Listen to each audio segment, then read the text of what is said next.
বনের ধারে বুড়ো বটগাছে বাস করত টুনি আর টুনা। টুনার ছিল খুব দুঃখ, কারণ টুনা কোনো কাজ করত না, শুধু খেত আর ঘুমাতো। বেচারা টুনি সারাদিন পরিশ্রম করে খাবার এনে সেটা রান্না করে তার স্বামীর সাথে ভাগ করে খেত, কিন্তু সে খাবারও ছিল প্রয়োজনের তুলনায় ভীষণ অল্প। টুনি, এই টুনি, দেখো তো কত বেলা হয়ে গেছে, আমার বড্ড খিদে পেয়েছে, তাড়াতাড়ি ওঠো আর আমায় খাবার দাও। আমার শরীরটা আজ ভালো নেই টুনা, কড়া রোদে কয়েকদিন ধরে কাজ করে আমার ভীষণ খারাপ লাগছে। শোনো না, বলছি কি, রান্নাঘরে কিছু চিড়ে আর ফল রাখা আছে, তুমি ওগুলো খাও, আমি পরে কিছু একটা বানিয়ে নেব। সামান্য চিড়ে আর ফল দিয়ে কারো পেট ভরে? আমার এখনই খাবার চাই, তুমি তাড়াতাড়ি আমাকে খেতে দাও। তুমি না দিন দিন কেমন অলস হয়ে যাচ্ছ। এসব সবজি তরকারি দিয়ে আর খেতে পারছি না, একদমই মুখে রুচি নেই।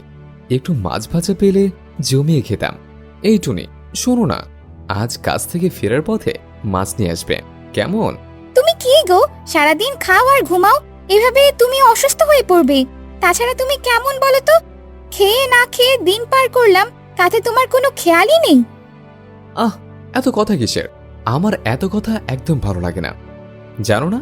খাওয়ার সময় কথা বলতে নেই, একটু খেতে শুরু করেছি আর অমনি কথা শোনাচ্ছ। যাও, কাজে যাও, আর আমার জন্য ফেরার সময় মাছ নিয়ে আসবে, মনে থাকে জানো? টুনি কিছু বলল না, অভিমানে সে বাড়ি থেকে বেরিয়ে গেল। টুনা, টুনা, দেখো আজ আমি কত বড় মাছ নিয়ে এসেছি, আজ আমরা মজা করে খাবার খাবো, কেমন? টুনা ওঠো। একি টুনা, কি হলো তোমার? হাই হাই, এখন আমি কি করব? যাই, টুনি ডাক্তারকে ডেকে নিয়ে আসি। টুনি তখন উড়ে গিয়ে এক টুনি ডাক্তারকে ডেকে নিয়ে আসলো। ডাক্তার এসে টুনাকে ভালো করে পরীক্ষা করে দেখল। টুনা শুধু খায় আর ঘুমায়, এভাবে চলতে থাকলে ও অসুস্থ হয়ে পড়বে। যত তাড়াতাড়ি হোক ওর খাওয়া কমাতে হবে, আর এভাবে নয়, নিয়ম করে ঘুমাতে হবে। আমি কি এত খাই? আমার মুখে তো রুচিই নেই। 3 বা 4 প্লেট ভাত, 6-7 বাটির সবজি খাই, আর সকাল দুপুর রাতে একটু ঘুমাই। টুনি, আমার খিদে পেয়েছে। এই ওষুধগুলো নাও, ওকে দিনে 2 বার খেতে বলো। আমি আসি টুনি, আর ওকে কিছু করতে বলো, এভাবে চললে ও আরো অসুস্থ হয়ে যাবে। টুনি আপনাকে এসব শিখিয়ে এনেছে? যান যান, আমার ভালো আমি বেশ বুঝি। টুনি কিছুই বলল না। পরদিন সূর্য উঠলেই টুনি বেরিয়ে গেল। এই টুনির কোনো বুদ্ধি নেই, আমার জন্য একটু খাবার বানিয়ে রেখে যায়নি। বেশ, আমি খাবার বানিয়ে খেয়ে ঘুমিয়ে পড়ব। কিন্তু কি খাবার বানাবো? আমি তো রান্নাই করতে পারি না। ওদিকে টুনি আটকে পড়ল এক শিকারীর ফাঁদে। আরে বাহ, কি সুন্দর টুনি! এটাকে বাজারে বিক্রি করলে আমি অনেক মোহর পাবো। শিকারী ভাই, আমাকে ছেড়ে দাও, আমাকে ছেড়ে দাও। আজ তো আমার লটারি লেগে গেছে। এমন কথা বলার টুনির কথা জানলে একে তো রাজাই কিনে নেবে। শিকারী টুনিকে নিয়ে চলে যায়। ওদিকে টুনা খিদায় ছটফট করতে থাকে। আজ শুধু টুনি একবার বাসায় ফিরো, ওর একদিন কি আমার একদিন। সারাটা দিন আমাকে না খেয়ে রাখলো। যাই, একটু পানি খেয়ে ঘুমিয়ে পড়ে। হ্যাঁ, এখন তো মনে হচ্ছে গভীর রাত। টুনি, ও টুনি, আজ আমায় খেতে রাখোনি কেন? আরে, এসব ডাক্তারের কথা বাদ দাও তো।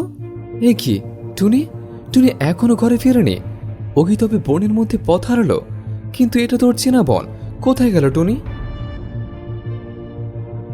সকাল হতেই টুনা টুনির খোঁজে বের হলো, কোথাও টুনিকে সে পেল না। টুনি তো কোথাও নেই। এদিকে ফল খেয়ে কি আর এত ছোটাছুটি করা যায়? হাঁপিয়ে গেছে। আরে ওই তো টিয়ের বাসা, দেখে তো মনে হচ্ছে কেউ নেই। যাই, আর টিয়ের খাবার চুরি করে খেয়ে আসে। আহা, যা খাবার খেয়েছি না, 2 দিন না খেয়ে থাকলেও ঠিকই চলে যাবে। বড্ড ঘুম পাচ্ছে, যাই ঘরে গিয়ে একটু ঘুমিয়ে নেই। এভাবে অতি কষ্টে টুনার দিন পার হতে থাকে। না না, এইভাবে আর নয়, আজ থেকে আমি কাজ করব, আর নিজের জন্য খাবার কিনে আনবো। সেদিন সারাদিন টুনা কাজ করলো আর রাতে খাবার কিনে বাড়িতে এলো।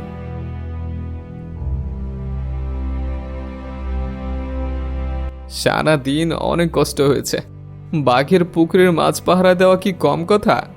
অথচ একটা মাছও খেতে দিল না, আর দিন শেষে এই 10টা টাকা ধরিয়ে দিল।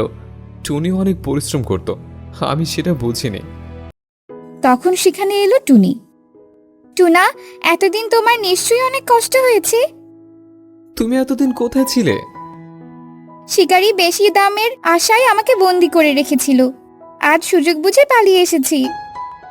তুমি না থাকায় আমি বুঝেছি পরিশ্রম করা কত কষ্টের। তোমাকে কত কথাই না শুনিয়েছে। তুমি আমায় ক্ষমা করে দিও।